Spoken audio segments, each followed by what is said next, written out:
Bonjour à tous, bienvenue si vous nous rejoignez sur Le Figaro TV. Au sommaire, de point de vue aujourd'hui, faut-il interdire le port du voile dans les compétitions sportives? La question agite le monde du sport et divise jusqu'au sommet de l'État. Faut-il légiférer sur ce sujet comme le réclament certains élus, certaines fédérations sportives également?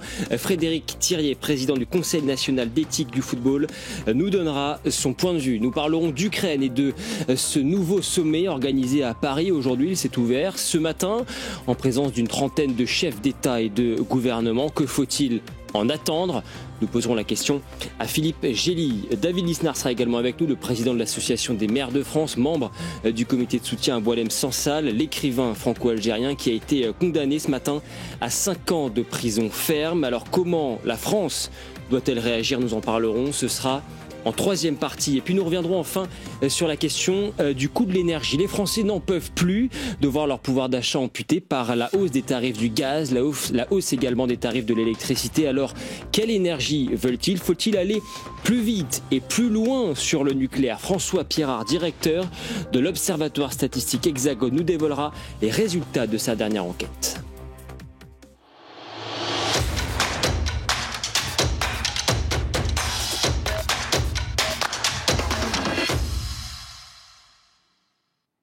Bonjour Frédéric Thiriet. Bonjour. Soyez le bienvenu sur ce plateau. Vous êtes président du Conseil national d'éthique du football, ancien président de la Ligue de football professionnel. Alors depuis plusieurs jours, plusieurs semaines en réalité, des personnalités politiques, des personnalités du monde du sport, parfois même du monde de la culture s'écharpent sur la question de l'interdiction du port du voile dans les compétitions sportives. Est-ce que vous comprenez les débats, les polémiques sur ce sujet ?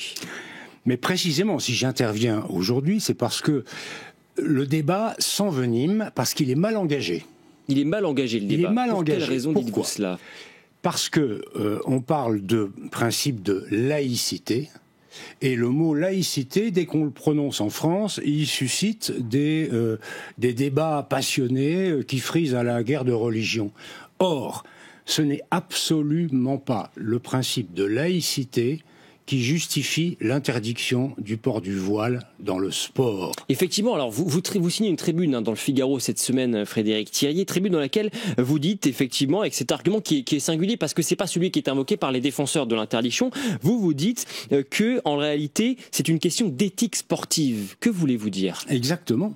Le principe de laïcité ne s'applique qu'à l'État et à ses agents, ou si on veut, aux agents de la fédération et aux officiels. Il ne s'applique pas aux joueurs. Ça, c'est pas moi qui le dis, c'est le Conseil d'État dans son arrêt de juin 2023. Avec une subtilité, parce que quand on parle par exemple de l'équipe de France... Alors vous avez raison, c'est l'exception. Parce que le Conseil d'État considère que les joueurs de l'équipe de France sont en quelque sorte des préposés de la fédération. Mais à part les équipes de France, tous les joueurs amateurs professionnels ne sont pas soumis à l'obligation de neutralité. La loi de 1905 n'a rien à voir là-dedans. Alors pourquoi interdire le voile? Ce que je préconise depuis des années et des années, sur le fondement des valeurs universelles du sport. C'est-à-dire l'égalité, la non-discrimination, l'égalité homme-femme, la dignité de la femme. Parce que de quoi parle-t-on? Le voile islamique, le hijab, ça n'est pas seulement un signe religieux, c'est aussi un signe de séparation volontaire entre les hommes et les femmes et un signe de soumission de la femme. De soumission. Et ça, au nom des valeurs du sport et de la charte olympique, tout simplement, le sport ne peut pas l'accepter. C'est ça le vrai fondement de l'interdiction du port du voile. On va revenir sur effectivement cette notion de valeurs sportives, les valeurs olympiques également. Pourquoi, j'y reviens quand même parce que c'est un point de débat extrêmement important, pourquoi cette obligation de neutralité religieuse, donc la loi de 1905, ne devrait-elle pas s'appliquer aux joueurs sportifs, ceux qui prennent part à des compétitions sportives, là où elle s'applique, par exemple, aux enseignants, dans les établissements scolaires, aux élèves également? Eh bien ça, c'est, le Conseil d'État, auquel j'ai appartenu et devant lequel je suis avocat aujourd'hui, c'est le Conseil d'État qui le dit. la loi de 1905... On peut changer la loi, c'est ce que vont vous rétorquer c'est d'ailleurs certains élus. Absolument. Michel Savin. Mais je veux simplement dire que la loi de 1905 de séparation de l'Église et de l'État n'impose aucune obligation de neutralité religieuse à ce qu'on appelle les usagers du service public, c'est-à-dire les joueurs, les sportifs en général. Le fondement est tout différent, ce sont les valeurs du sport. Débat qui revient effectivement sur la table, vous avez mentionné Michel Savin, sénateur, qui est donc à l'origine de cette proposition de loi d'interdiction du voile dans les compétitions sportives, d'interdiction des signes religieux plus précisément, et on va revenir d'ailleurs sur ce point, proposition de loi qui a été adoptée par le Sénat, qui doit être examinée par l'Assemblée dans les prochains jours, les prochaines semaines. Et on ne sait pas effectivement quel va être le calendrier. Je reviens sur cette tribune que vous signez dans le Figaro et sur ce que vous dites sur ce principe de laïcité. Vous dites même, Frédéric Thiriet, qu'opposer le principe de laïcité aux jeunes filles qui veulent porter le voile pour faire du sport, non seulement c'est erroné, mais c'est également contre-productif tant la notion de laïcité est mal comprise, voire rejetée par le public. Est-ce que justement, le problème de fond n'est-il pas là? Est-ce qu'il n'y a pas un problème dans ce que doit être l'acceptation, l'interprétation de ce principe du respect de la laïcité dans notre pays? Vous avez tout à fait raison. Moi, je constate, comme beaucoup de gens, que lorsqu'on parle laïcité, d'abord les gens ne comprennent pas concrètement ce que ça veut dire. Alors c'est une loi en principe de liberté. Les gens y ressentent une contrainte, une interdiction. Donc la laïcité est mal expliquée et je pense qu'on devrait à l'école, dans les cours d'instruction civique, expliquer davantage aux gens. Est-ce que vous considérez, comme là aussi le disent certains, que le port du voile participe de ce danger, de risque de communautarisme, de risque de séparatisme, même c'est ce que disent certains, lorsqu'il est porté dans les compétitions sportives ? Je me refuse de dresser un constat alarmiste sur ce point. Je crois simplement que le refus du voile dans le sport est essentiel à la défense d'une notion toute simple, qui est la dignité de la femme. La charte olympique nous rappelle que tout le monde a le droit de faire du sport. C'est un droit humain fondamental, sans aucune discrimination, que ce soit de race, de sexe, d'opinion, d'origine sociale. Et c'est cela pourquoi je me bats personnellement. Autoriser le port du voile dans les compétitions sportives, sur les terrains de sport, ça serait, selon vous, être complice quelque part de ceux qui veulent asservir la femme? Oui. Les femmes, pardon. Le seul argument sérieux des partisans du voile, c'est celui-là, c'est celui de l'inclusion. On nous dit... Oui, mais si on interdit le port du voile, on va empêcher les jeunes filles et les jeunes femmes de confession musulmane de jouer au football ou de faire du sport. L'argument est sérieux, je ne le prends pas du tout à la légère. Et c'est un argument qui est employé par des compétitrices elles-mêmes. Exactement. À quoi je réponds ? Inclusion, oui, bien sûr, le sport doit être inclusif, mais je n'accepte pas une inclusion conditionnelle, c'est-à-dire tu peux jouer au football, mais tu portes le voile. Non. Le sport peut pas être complice, je l'écrivais, ne peut pas être complice de l'asservissement de la femme. Ça n'est pas possible. Vous parlez du sport en général, ça veut dire que selon vous, en tous les cas, cette interdiction doit concerner les compétitions, mais tout type de sport également hors cadre de compétition sportive, selon vous? La proposition de loi du sénateur Savin se limite aux compétitions sportives. Vous pensez qu'il faut aller plus loin? Donc implicitement, elle permet le port du voile à l'entraînement. Moi, je pense que c'est déjà une très bonne chose que de l'interdire officiellement pour toutes les disciplines au niveau des compétitions sportives. Parce qu'aujourd'hui, quelles sont les fédérations qui interdisent le port du voile? Elles ne sont pas très nombreuses. Elles sont pas très nombreuses. Le foot, le basket, le rugby, le volley. Les autres disciplines, notamment le handball, mais aussi l'athlétisme, les sports de combat, permettent le voile. C'est là l'intérêt de la proposition de loi. Elles ont tort de le faire, selon vous? Oui, je pense qu'elles ont le tort. Je pense qu'elles sont inspirées toujours par cette logique d'inclusion qu'on mentionnait tout à l'heure, mais il faut réfléchir un petit peu plus. Une inclusion conditionnelle. C'est comme si on mettait les femmes en liberté conditionnelle, voyez. J'entends certaines jeunes filles me dire « le voile, c'est ma liberté ». Ben oui, mais non. C'est une liberté conditionnelle.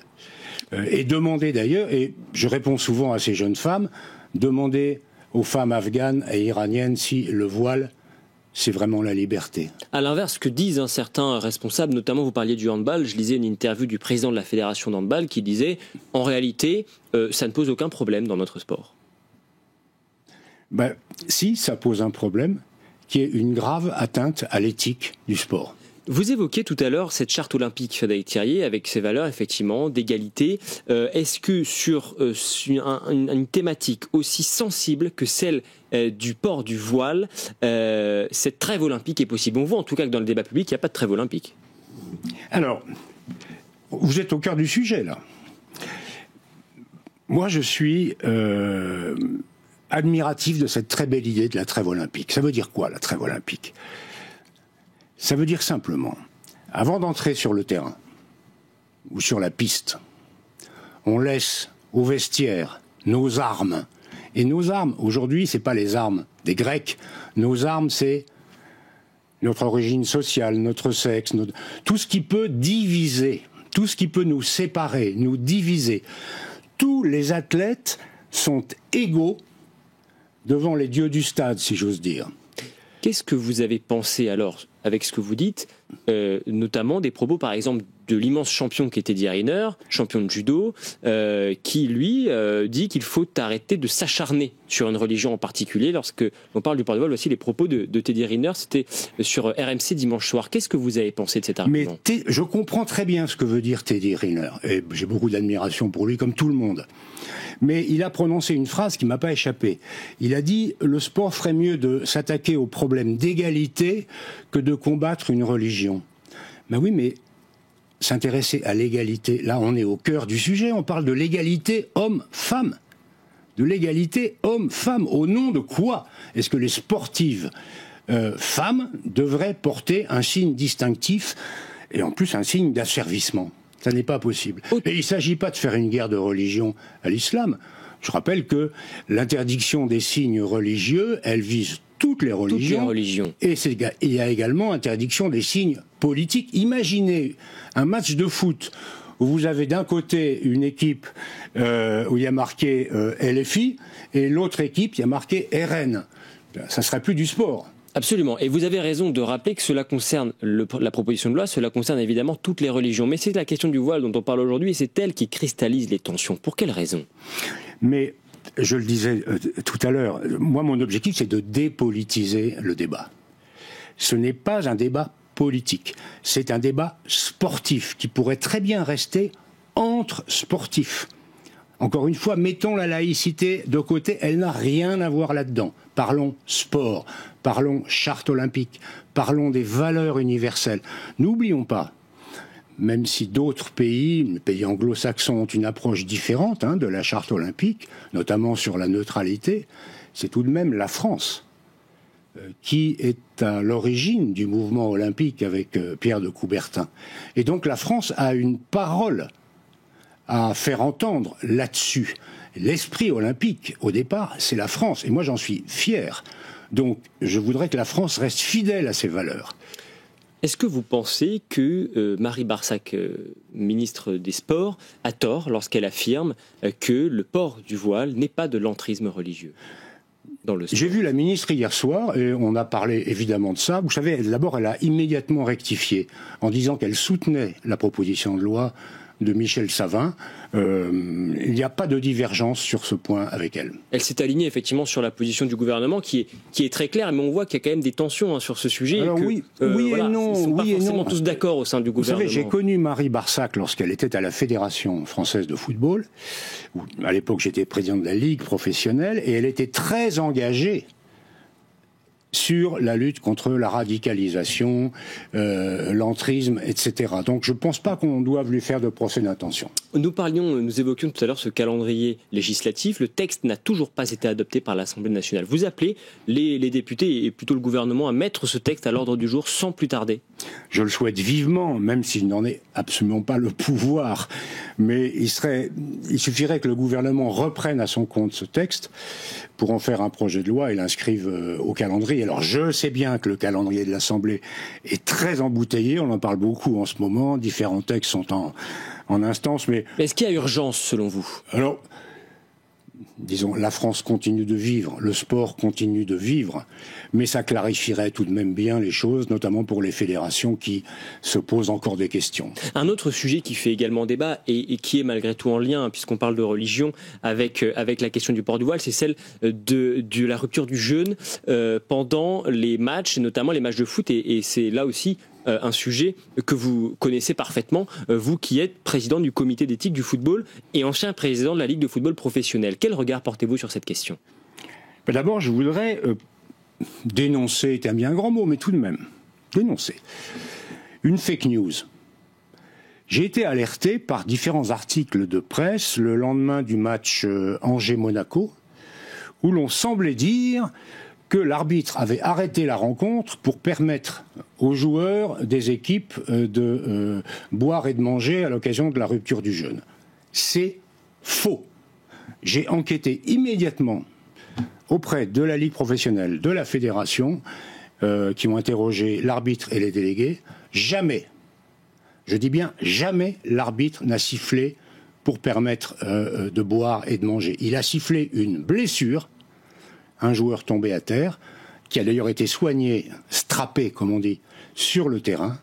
Et pendant que le joueur était blessé, eh ben, les joueurs, comme ça se passe dans quasiment tous les matchs, en ont profité pour aller boire en bord de terrain. Mais pour le coup, ça s'est déjà vu dans certains matchs de football. Mais ça, c'est interdit par les règlements de la fédération de manière très claire. Et dans le cas d'Angers-Monaco, je l'affirme solennellement, les arbitres ont respecté à la lettre le règlement, on ne peut rien leur reprocher. Est-ce que vous affirmez de la même manière que cela doit rester interdit?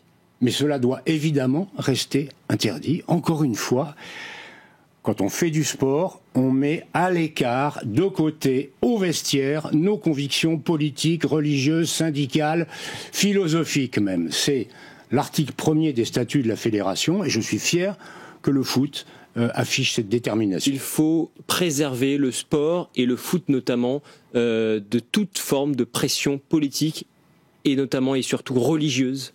C'est ce que vous dites. Je dis même pas et surtout religieuse, je dis de toute pression politique, religieuse, syndicale, de quelque nature que ce soit, de façon à ce que tout ce qui nous sépare soit mis de côté et qu'on communie ensemble dans la fête du sport. C'est ça l'esprit sportif.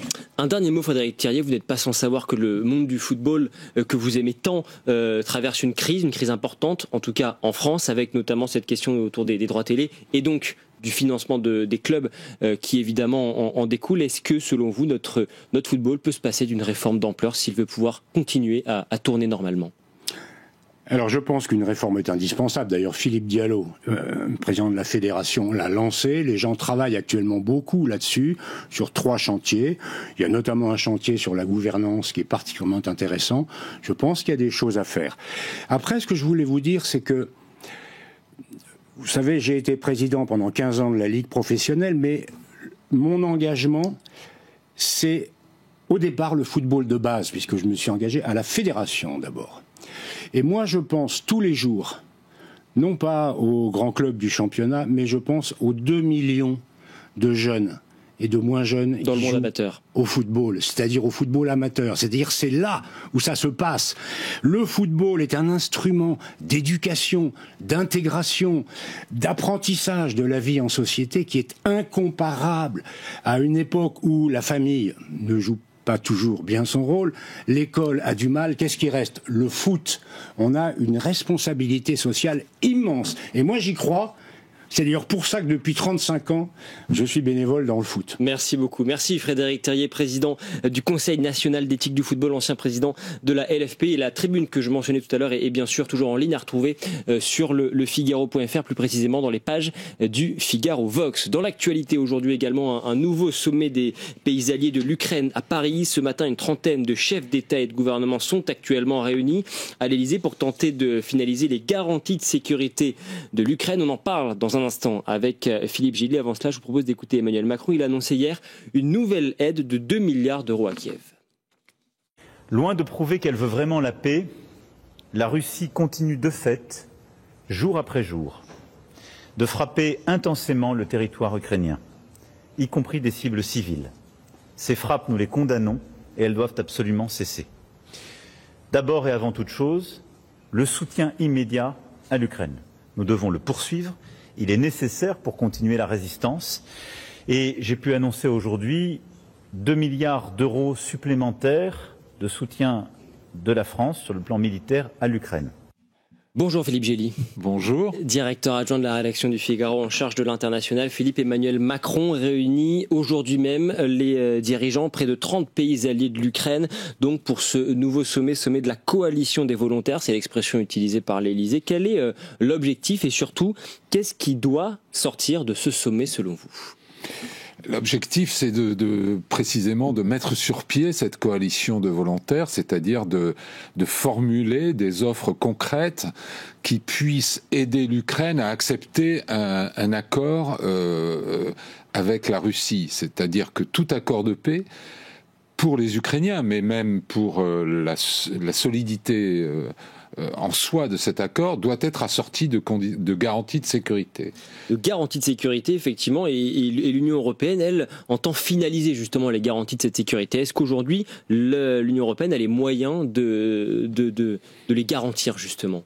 Je pense que les Européens sont dans une position délicate puisqu'ils ne participent pas à la négociation directe menée par les États-Unis, cette négociation tripartite en Arabie Saoudite, avec d'un côté les Russes, de l'autre les Ukrainiens. Mais à la fin de l'histoire, c'est sur les Européens que pèsera le gros des responsabilités d'assurer le fonctionnement d'un accord de paix. Donc ils sont un peu comme dans le brouillard ou dans une pièce sans lumière, si vous voulez.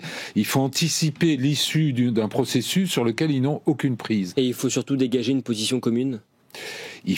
Alors, l'avantage de la formulation de coalition de volontaires, c'est que si vous n'êtes pas volontaire, vous n'êtes pas obligé d'en faire partie. Donc on n'est pas obligé de réunir les 27, par exemple, si la Hongrie ou un autre pays n'était pas d'accord. On n'est pas dans l'adoption d'un règlement de l'Union européenne, on est dans un processus politique et militaire de mise sur pied de moyens. Que demande Volodymyr Zelensky? Il a donné une interview au Figaro qui paraît dans le journal d'aujourd'hui. Il demande la protection du ciel, ça veut dire une aviation, enfin des moyens aériens pour protéger le ciel ukrainien de l'aviation russe, mais aussi des drones et des missiles, une protection navale et des troupes au sol. Mais quel sera leur nombre? Quel contingent? Quels pays en fourniront? Pour faire quoi? À quel endroit en Ukraine? Dans quel contexte? On sait que Vladimir Poutine n'en veut pas, parce qu'il estime que ce sont des troupes de l'OTAN. Et pourtant, sans ces garanties-là, il n'y aura pas d'accord de paix. Ce sont toutes ces questions qu'il faut trancher dans une réunion comme celle qui se tient en ce moment. Oui, alors c'est sûrement pas la dernière du genre, et toutes les questions ne seront pas réglées ce soir, mais il s'agit de progresser, et on voit à la manœuvre la France et le Royaume-Uni. D'ailleurs, on assiste au retour, d'une certaine manière, du Royaume-Uni dans l'Europe. Oui, il y a clairement un duo qui est en train de se former entre la France et le Royaume-Uni pour prendre le lead sur cette question. Tout à fait, parce que l'Allemagne, pour l'instant, est entre deux gouvernements. Le nouveau chancelier Friedrich Merz n'est pas encore aux affaires, et c'est très compliqué, ne serait-ce qu'à cause de la constitution allemande et aussi de sa tradition, très, très compliqué pour eux d'envisager d'envoyer des troupes dans un pays étranger. Volodymyr Zelensky dans le Figaro ce matin, effectivement, cette interview exclusive, il a répondu aux questions d'Isabelle Lasserre. Jamais nous ne céderons à la Russie nos territoires occupés, déclare-t-il. On voit qu'il n'a pas du tout abdiqué, en réalité, le président ukrainien. Comment analysez-vous ces propos? Il est offensif dans cette interview et dans sa communication de manière générale. Oui, parce que il a en face de lui un adversaire qui s'appelle Vladimir Poutine, qui a des positions maximalistes, qui demande que l'Ukraine soit désarmée, qu'elle soit neutre, que l'OTAN revienne pratiquement aux postures de la fin des années 90. Lui nous dit au contraire, la première des garanties de sécurité, c'est une armée ukrainienne forte. Et bien équipée. Donc le premier rôle des Européens, c'est effectivement de fournir cette aide de sorte que l'armée ukrainienne, même en cas d'accord de paix, reste une armée forte, capable de résister à une nouvelle attaque potentielle de la Russie. Et il n'a pas désarmé parce que il n'est pas certain, dans cette négociation très bizarre qui se déroule de manière parallèle, d'un côté russo-américaine, de l'autre ukraino-américaine, il n'est pas certain que, et nous non plus Européens, que les Américains défendent véritablement les positions de l'Ukraine. L'administration Trump n'a pas caché qu'elle estimait que les revendications russes lui paraissaient globalement légitimes, que Donald Trump veut se rapprocher de la Russie, qu'il n'a pas grand-chose à faire de l'Ukraine, encore moins de l'Europe. Et ce qu'il veut, c'est une paix rapide, clairement. Et il veut une paix rapide, il est dans la poursuite d'une déclaration, avant tout, d'une espèce d'affichage politique qui lui permettrait de dire, écoutez, voilà, j'ai fait la paix, mais... Bon, là-dessus, je pense que il avait dit dans la campagne qu'il mettrait 24 heures, il a ensuite dit qu'il faudrait 100 jours. Je pense qu'il commence à comprendre, spécialement en discutant avec les Russes, qui énumèrent à chacune de leurs interactions avec les Américains d'innombrables conditions techniques très précises. Et il est frappant de voir dans les commentaires de l'administration américaine que on prend au sérieux les points soulevés par la Russie, qui sont parfois des points d'ailleurs légitimes, mais des questions comme si on fait une trêve de 30 jours, est-ce que vous continuez à fournir des armes aux Ukrainiens ou pas? Est-ce que... Oui, on est en train de rentrer dans le détail. On rentre dans le détail et les Américains se rendent compte que c'est pas juste un bout de papier à signer dans lequel on dit ok, on observe une trêve, même pour une trêve de 30 jours. On va continuer de parler de ces négociations qui se déroulent à Riyad en Arabie Saoudite. Juste un mot sur cette aide. Nous entendions le président de la République, Emmanuel Macron, 2 milliards d'euros supplémentaires à l'Ukraine. À quoi ça va servir concrètement? C'est de l'aide militaire?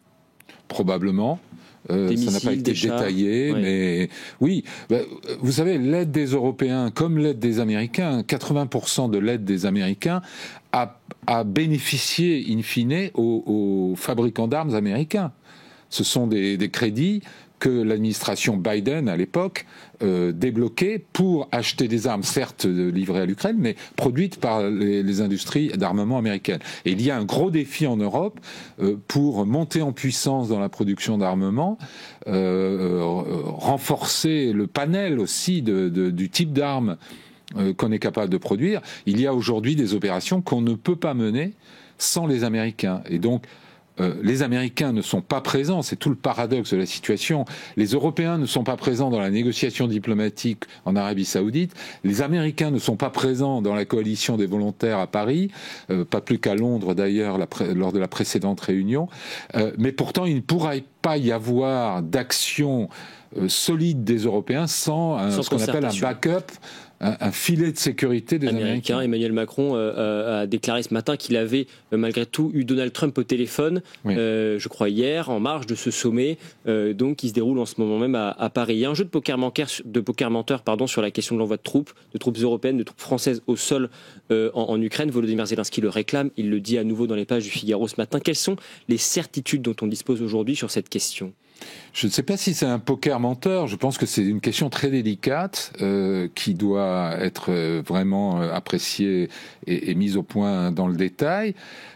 La question c'est qu'est-ce qu'on est prêt à faire avec des troupes ?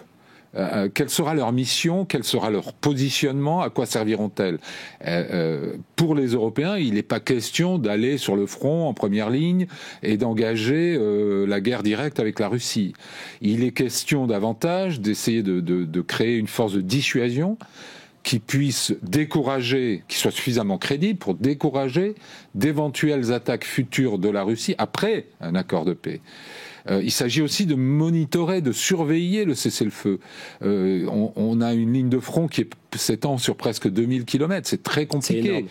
Entre 2014, première incursion et invasion de la Russie dans le Donbass et en Crimée, avec l'annexion de la Crimée à l'époque, et 2022, deuxième offensive russe en Ukraine, qui, vous vous en souvenez, avait essayé de prendre Kiev. Entre les deux, il y a eu un front qui a été gelé, plus ou moins gelé, pendant 8 ans et qui, avec des violations du cessez-le-feu permanentes, et des observateurs de l'OSCE qui comptaient les points sans pouvoir rien faire. Donc si c'est l'avenir qui est promis à l'Ukraine, évidemment, c'est pas très encourageant. Et effectivement, c'est pour ça que l'Ukraine pousse de toutes ses forces pour obtenir une bonne paix, entre guillemets. Volodymyr Zelensky, lui, il soupçonne Vladimir Poutine de vouloir profiter quelque part des négociations à Riyad, d'un potentiel cessez-le-feu pour se préparer à une nouvelle attaque d'ampleur, une attaque militaire sur le sol ukrainien. C'est une possibilité que Vladimir Poutine tente de gagner du temps comme cela? Oui, tout à fait. Il y a des précédents. Depuis que Vladimir Poutine est au pouvoir, il a utilisé la guerre et les conflits gelés pour avancer ses pions. La conviction de Volodymyr Zelensky, c'est que Vladimir Poutine ne veut pas la paix, il veut la victoire. C'est pas pareil. Et la victoire, il ne l'a toujours pas, en réalité. 3 ans de guerre, une offensive massive visant Kiev, Kharkiv, les grandes villes de l'Ukraine, qui a été déjouée par l'armée ukrainienne avec ses faibles moyens dans les premiers temps.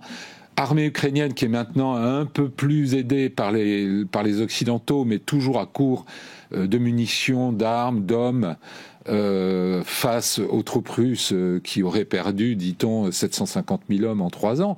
Donc c'est considérable.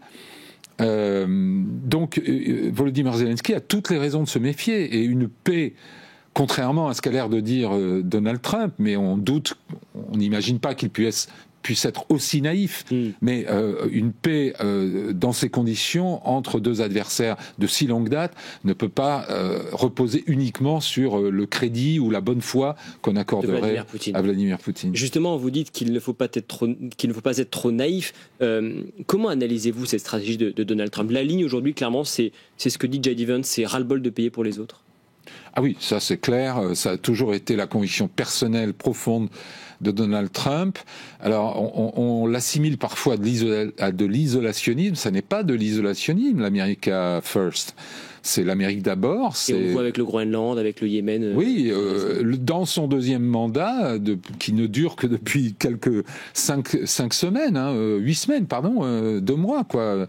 On a l'impression que ça dure depuis beaucoup plus longtemps, mais c'est plutôt une posture impérialiste qu'ont adopté les États-Unis. Et c'est, à l'échelle globale, assez préoccupant. Pourquoi ? Parce que finalement, ce que Donald Trump, les arguments que Donald Trump utilise vis-à-vis du Canada, vis-à-vis du Groenland, et même vis-à-vis du canal de Panama, ce sont des arguments de puissance dominante dans sa zone d'influence. C'est exactement c'est élargir ce que la zone d'influence des Américains. Non, mais c'est de dire que, si vous voulez, la grande puissance qu'est les États-Unis aurait une sorte de souveraineté supérieure aux États qui l'entourent. De même, c'est exactement le discours de Vladimir Poutine vis-à-vis de l'Ukraine.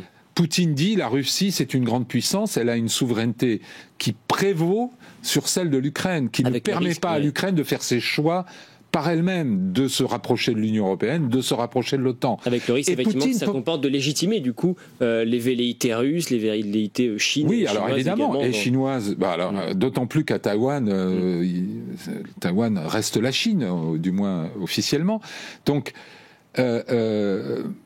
si Donald Trump adopte cette posture, dans la négociation avec Poutine, ça paraît compliqué de représenter l'Ukraine et de défendre le droit à la souveraineté d'un pays tel que l'Ukraine. Et ça soulève en tout cas beaucoup de questions. On continue de suivre ce sujet. Un tout autre sujet, Philippe, très rapidement. On a appris ce matin la condamnation de Boualem Sansal à 5 ans de prison ferme en Algérie, une amende de 500 000 dinars, une sentence qui trahit le sens même du mot justice. C'est ce que dit son avocat français, maître François Zimbré. En tout cas, c'est une étape de plus dans une séquence, un feuilleton qui n'a malheureusement que trop duré. Oui, c'est une décision de justice certainement inique. Boualem Sansal est un écrivain, il devrait avoir la liberté de parole, il a 80 ans. Mais derrière l'annonce de cette sanction très dure et injustifiée, il y a clairement, on peut discerner probablement la possibilité de calmer le jeu avec l'Algérie. Pourquoi ? Parce que, rappelez-vous que les crimes dont avait été accusé Boualem Sansal pouvaient l'exposer à la perpétuité. Le procureur a réclamé 10 ans Et finalement, il obtient 5 ans et 500 000 dinars d'amende, donc la moitié de la peine requise par le procureur. Donc il y a derrière cette sentence brutale probablement une possibilité de calmer le jeu et d'évoquer peut-être une issue diplomatique à la fin du Ramadan ou lors de la fête nationale en juillet, peut-être une grâce présidentielle en faveur du président Tebboune en faveur de Boualem Sansal. En tout cas, c'est une hypothèse qui est sur la table. Merci beaucoup Philippe Gély, directeur adjoint de la rédaction du Figaro, à retrouver donc dans nos pages ce matin ce long entretien du président ukrainien Volodymyr Zelensky dans les pages du Figaro. On continue de parler de cette condamnation de Boualem Sansal en Algérie. Les réactions pleuvent depuis l'annonce ce matin donc de cette condamnation, 5 ans de prison ferme. Le procureur en avait requis 10 il y a quelques semaines. On était avec David Lisnard, président de l'Association des maires de France et surtout membre du comité de soutien à l'écrivain. Bonjour David Lisnard. Bonjour. Merci d'être avec nous. Quelle est, David Lisnard, votre réaction donc à cette condamnation de Boualem Sansal à 5 ans de prison ferme ce matin? Ma réaction, je l'ai exprimée et je vous la confirme, c'est une infamie, c'est une décision inique. Qui nous concerne, puisque Boualem Sansal a la nationalité française, il est franco-algérien, et que on ne peut accepter ainsi de le voir utilisé soit comme instrument de politique intérieure en Algérie pour amuser l'opinion publique. Je crois d'ailleurs qu'il n'est absolument pas dupe d'après les contacts algériens que j'ai sur place, soit pour entretenir une sorte de négociation malsaine avec la France sur d'autres sujets qui aujourd'hui tendent les relations entre nos deux pays. Donc sur le plan diplomatique, c'est une situation calamiteuse. Sur le plan humain, elle est tragique parce que 5 ans de prison ferme lorsqu'on a 80 ans et qu'on a un cancer, c'est une condamnation à mort. Et elle renvoie à la nécessité absolue d'abord d'obtenir la libération de Boualem Sansal, ce que l'on peut espérer au vu des dernières déclarations du président d'Algérie, et où on sent bien que l'Algérie veut se sortir aussi de ce qui devient pour elle un sparadrap qu'elle s'est posé elle-même. Donc il faut l'espérer que là où la justice n'a pu s'exprimer, la diplomatie et la politique pourront gagner au profit de la libération de Boualem Sansal, qui doit être la plus vite possible. Mais parallèlement, ça renvoie à la nécessité de retrouver une relation bilatérale entre nos deux pays qui soit beaucoup plus équilibrée, respectueuse des deux nations et de la nation française. Mais justement, David Lisnard, vous dites qu'il faut maintenir la pression diplomatique. Mais concrètement, qu'est-ce qu'on fait? Comment on le fait? Par quels moyens? Par quel biais? Alors d'abord, il ne faut pas accepter que Boualem Sansal soit une monnaie d'échange. Ça, c'est sûr.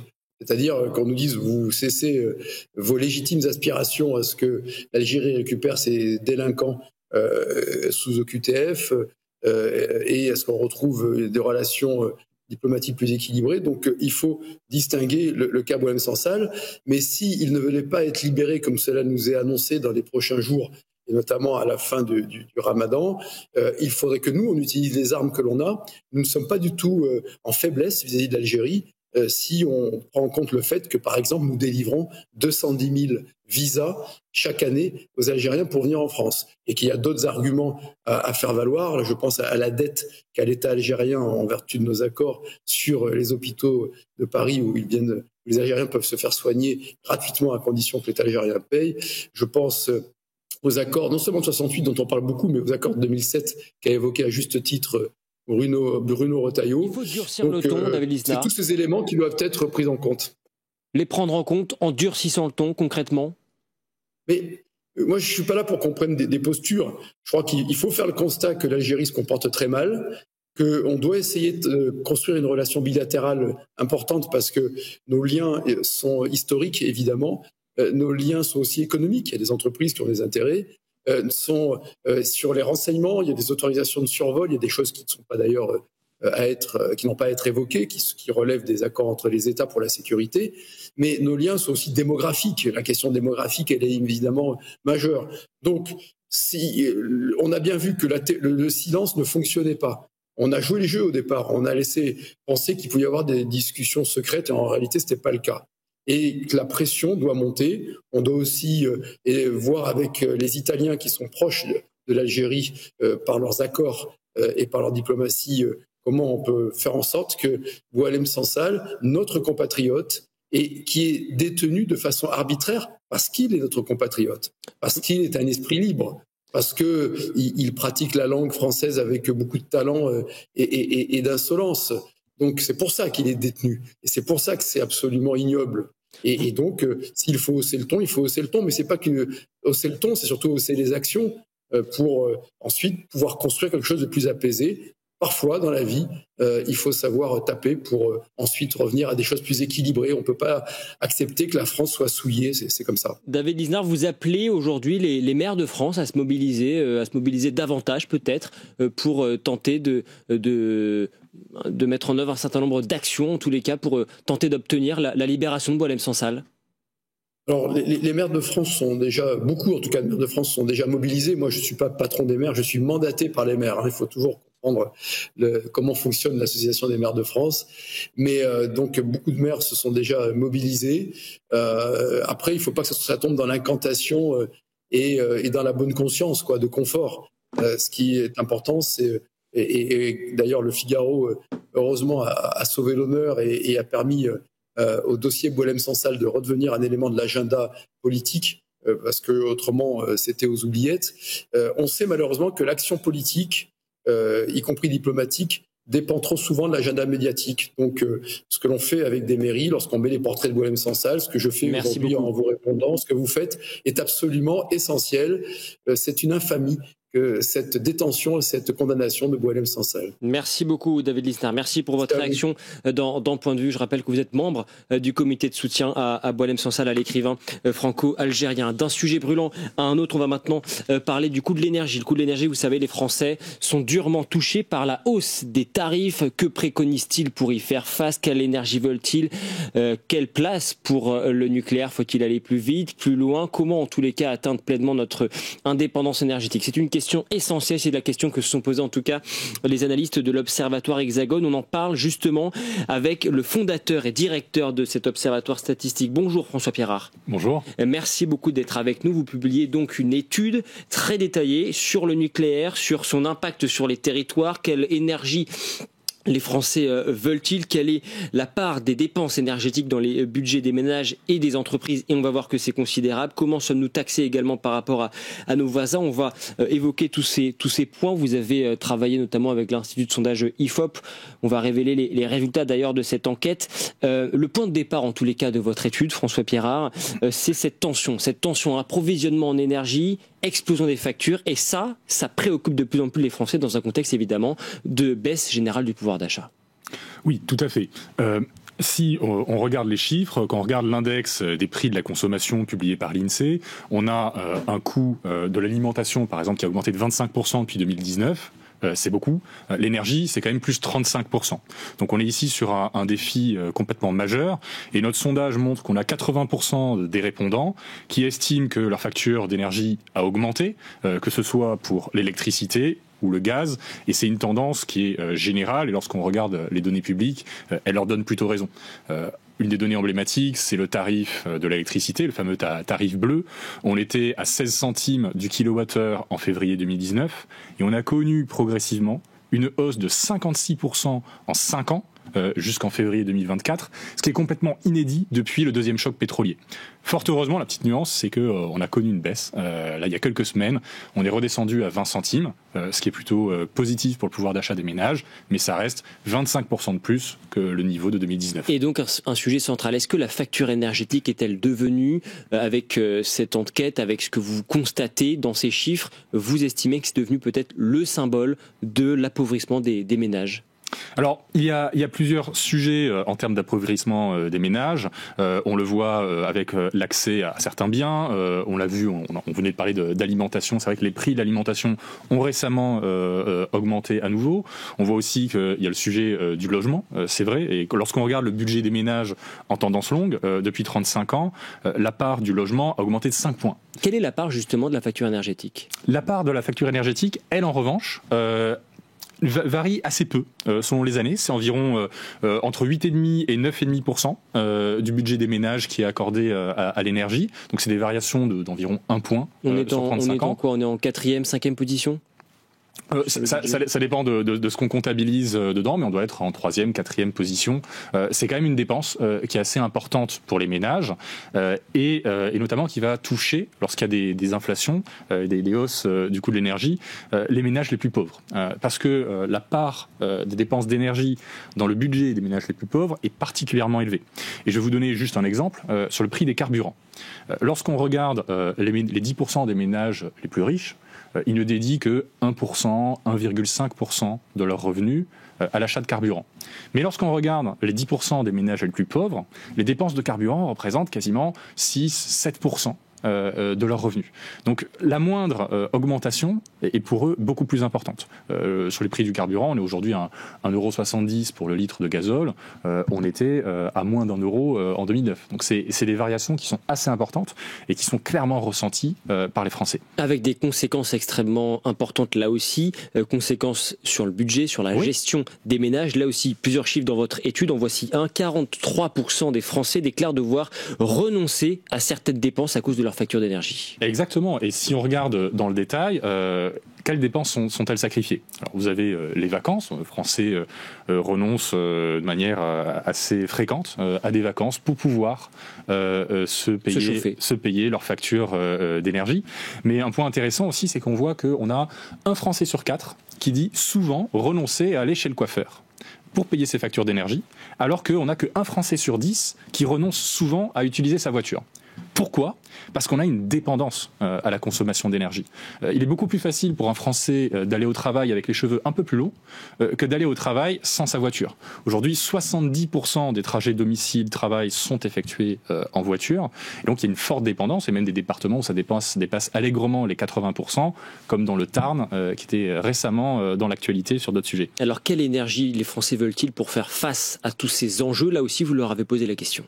Alors là-dessus, l'opinion publique est assez nuancée. Lorsque on fait une liste de 9 sources d'énergie primaire et secondaire, le nucléaire arrive légèrement en tête, plébiscité par 32% des Français, contre 29% pour le solaire, qui talonne le nucléaire. Donc c'est pas tant que ça en réalité.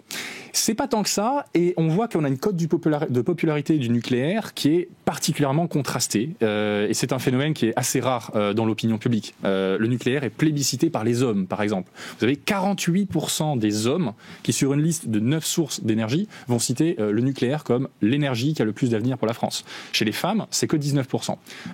Idem, on a une fracture générationnelle. Vous avez plus de 40% des plus de 65 ans qui vont citer le nucléaire, contre seulement une vingtaine de pourcents des 18-24 ans.